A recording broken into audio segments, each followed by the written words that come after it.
First of all, we need to address something from last week.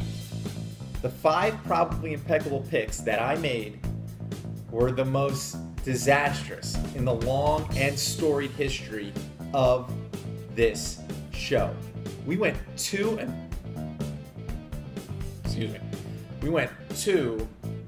and 3.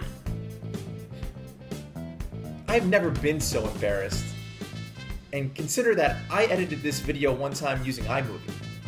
In all seriousness, it was a real disappointment. And hey, get that stamp off my face. If you look at last week's video, the issue is clear. It's Josh. Look at him. He's standing there. He's asking me questions. He's knocking me off my rhythm. Where's my belt? Okay.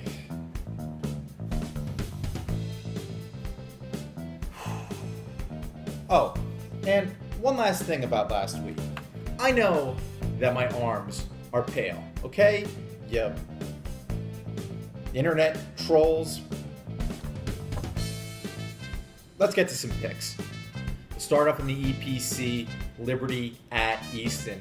This is the game that I'm covering this week.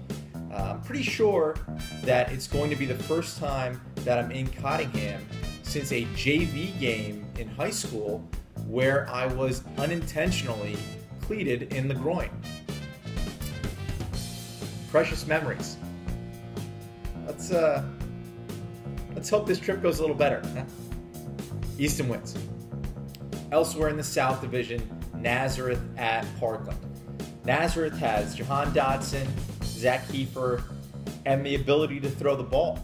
On the other hand, Parkland has a secondary filled with new starters. So I'm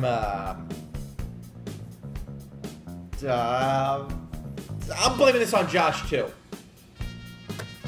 The pick and Parkland. Last game in the EPC, Emmaus at Whitehall. So I picked the Green Hornets to win the league, and I probably should stick with that prediction for at least 2 weeks. Emmaus wins. We'll move over to the Colonial League, Palmerton at Southern Lehigh. The Blue Bombers were unexpected winners last week. Will that continue? Who knows?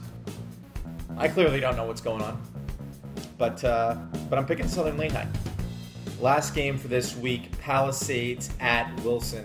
These are 2 teams that all of us predicted wrong last week. But as you can probably tell from the show, I'm trying to be positive. Pirates win. Hey, see you next week.